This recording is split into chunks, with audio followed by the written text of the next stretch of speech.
How's it going, everyone? In today's video, I'll show you on how you can run Python program on PyCharm. Now, basically what you want to do is to just finish with your project right here.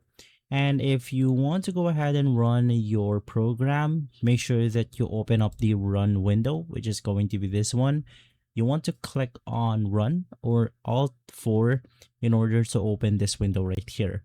Now to finally run your code, there's going to be this run button. As a shortcut, you could also press Shift F10. And then after pressing it, it will then actually show up right here. Now, if your code has error,